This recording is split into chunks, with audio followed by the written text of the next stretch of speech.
Hi everybody. I left my tripod, my camera holder at home, so I'm hopefully not going to knock over my camera. So if I look a little bit stiff, it's because I'm trying to do this without moving too much. Today I'm going to review The Little Girl Who Lives Down the Lane by Laird Koenig. The book came out in 1974.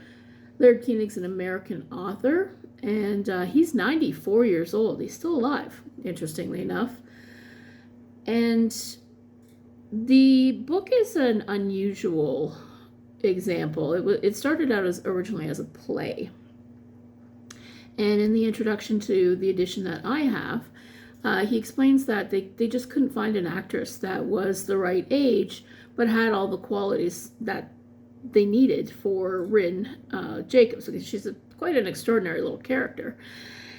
And so then he set about, instead of writing a play, adapting it into a novel, which was then published as The Little Girl Who Lives Down the Lane in 1974. And then in 1976, after Taxi Driver came out, Jodie Foster was the right actress. The only thing that wasn't Rin was that she wasn't English. Now the character is very, very English. She has the mannerisms and a certain quality, but you do kind of overlook that in the film. And I watched the movie on TV, decades ago when I was a kid, and I think I remember seeing it a few times, but I didn't know that it was a novel until a few years ago. So when the movie showed up on Prime, I thought, hey, I'll watch it again, and why not pick up the novel? And so then after it was a movie, they then adapted it into a play again. So it's a little bit of an unusual, it's a little bit of an unusual example. There was a little piece of fluff on the camera that was kind of driving me crazy. Okay, so the plot is that Jodie Foster plays Rin Jacobs. She lives in a house, the titular house at the end of the lane, which is right on waterway. In the book, she's in Maine, but the film was shot in Quebec. But it really could be any kind of seafronts. Sorry about that. So I was telling you about the setting, and it could have been, any kind of seaside town. So we start out, it's Halloween, it's her birthday. They keep kind of going back and forth, is she 13 or is she 14? So if it is her birthday, then it is her 13th birthday. And she's visited by Frank Hallett, who in the movie is played by Martin Sheen. And he's wonderfully creepy, but he's a lot more attractive than he is in the novel. And so he kind of creeps on her a little bit, and she gets rid of him. And then the next day, his mother, who is the landlady, comes to the house. Her name's Cora Hallett. And she tells Rin that Rin should be in school, and that she's the head of the school board, and she's going to get in big trouble. And then Rin is rude to her and kicks her out, which she has a right to. It's her house. And then so then we see Rin going to school, and it is a very slow moving film, but it's really lovely to look at. And Jodie Foster is just a really compelling actress. So even at that age, she was just really, really watchable. So the pacing of it is a lot better than it sounds by my description. I apologize for making it sound boring. But there's just something off, because we never see her father. Where is her mother? Why doesn't she go to school? And she's not about to answer any of these questions, right? Because she lives on her own, which, as a kid, I didn't question it, but as an adult, I go, yeah, there's something not quite right there.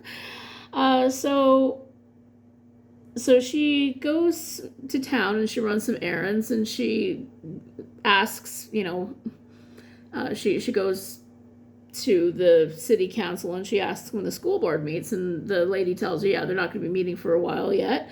And so she figures out Mrs. Hallett is lying.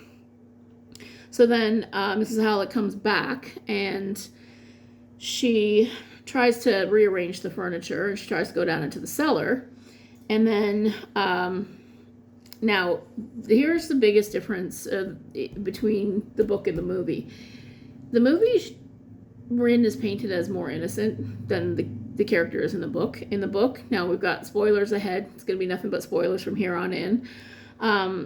In the book, Rin shut the cellar door and locked Mrs. Hallett down there. And then she actually dislocated the gas on her burner and ran a hose and actively killed her.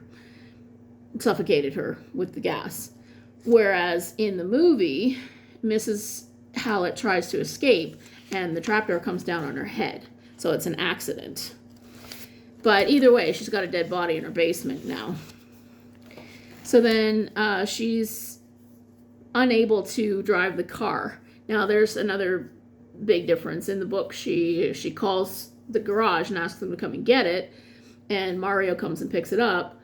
In the book, she's trying to start it, and Mario is on his way somewhere else, and he says, hey, that's not going to work. So she gets Mario to take the car away, and Mario leaves it at Mrs. Hallett's office. And then after he goes and he does a magic show, he comes back and she gives him dinner.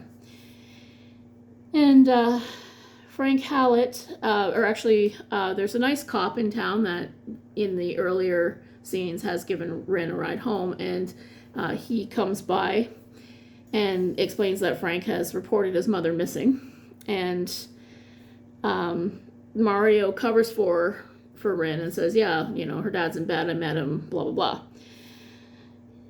Then after the police officer leaves, Frank comes in and he says, he threatens Rin. He kills her hamster. That was really upsetting. In the movie, it's a hamster. It's a rat, a white rat in the book. And then Mario chases Frank away. And the way he does it is pretty badass, actually. The thing that I forgot to mention is that Mario was actually crippled by polio. That's one way that you can tell that this is an older story, because polio doesn't exist anymore. Excuse me, but it's unfortunate. He's one of 12 children, and he has polio because his mother forgot which kids were vaccinated and which ones weren't. So vaccinate your kids. So then Mario chases Frank away in a very badass way. He pulls a sword out of his cane and he brandishes that at him. It's great. So then, Mario's earned Rin's trust, so she tells him the story of what happened to her father. Now, all along, because she killed Mrs. Hallett, it's hinted that she might have also killed her parents. But what actually happened was her father was very sick, and he committed suicide. He set her up in this house, and the bills are paid for the next 3 years, so he wants her to be on her own, and then he went off and killed himself. And then her mother showed up. Now again, Rin is portrayed much more innocently in the film than she was in the book. In the book, she went out and got the poison herself and gave it to her mother. In the movie, her father told her that this is something that would make her mother sleep.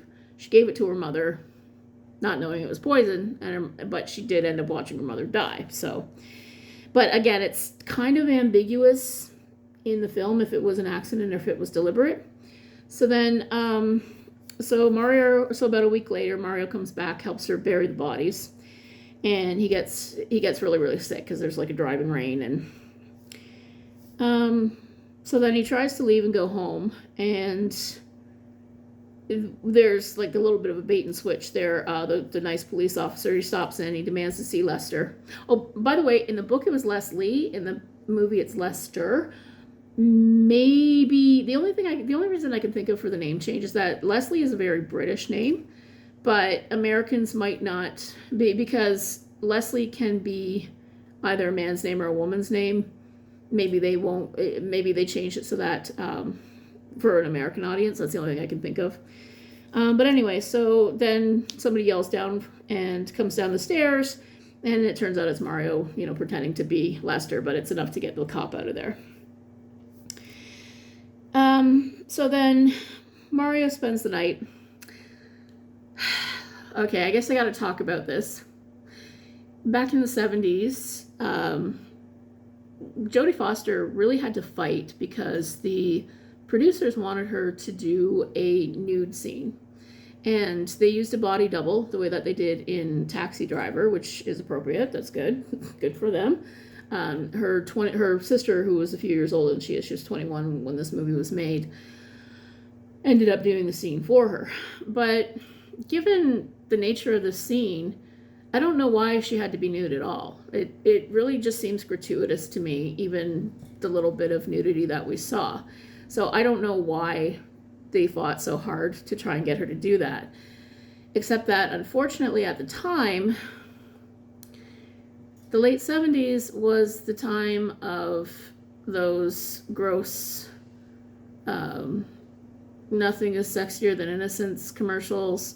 The ones that made little girls look like adult women and adult women look like little girls. And Brooke Shields' mother sold her nudes to Playboy in Europe. And I mean, there was this real sexualization of children at the time. And there's a real values dissonance here, because Frank Hallett is a pedophile and he is very much shown as the bad guy.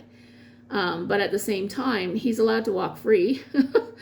And in the 45 years since the movie came out, the laws have changed so much. I mean, that guy probably would have been, he would have been lynched or strung up somewhere. At the very least, he would not be allowed to be walking free in the town.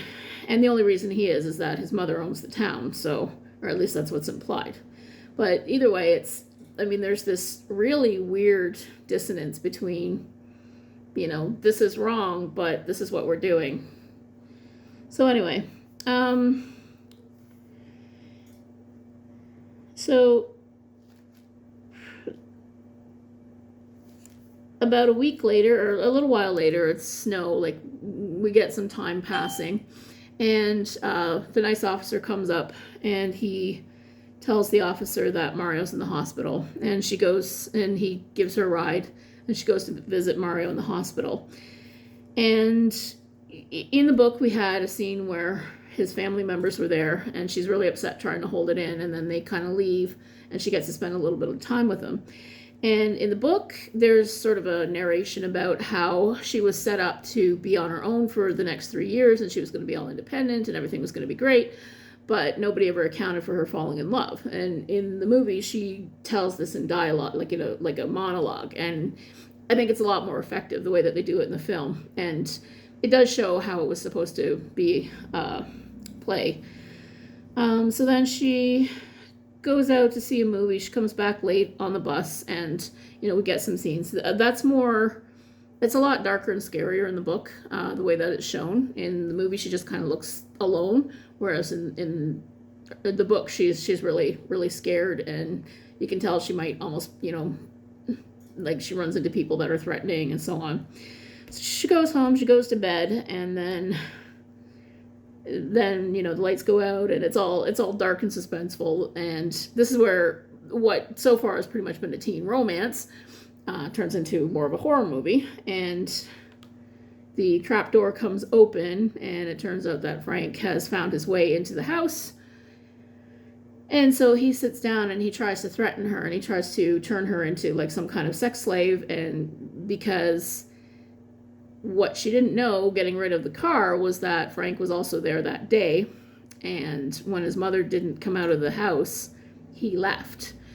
But he knows that she was there that day, and she never came home, right? So this is like the big reveal, and she puts the potassium cyanide in her cup and then makes him some tea. And then she doesn't drink her tea, and he says, well, why aren't you drinking it? And she says, oh, I didn't put milk in it, it's too hot. So he says, well, let's switch the cups. And she very cleverly kills him. And again, it's left ambiguous as to whether she was intending to actually kill herself and he just happened to drink her drink, or if she was savvy enough to know that he was going to do that bait and switch thing, right? And that's where it ends. It ends exactly in the book where it ends in the movie. And the movie's a very, very faithful adaptation. I was quite impressed. And the performances, I mean, especially Jodie Foster, like I said, she was just so compelling to watch, even at that young age. And it's worth it, but it is a very slow burn kind of book. Definitely a book of a different time.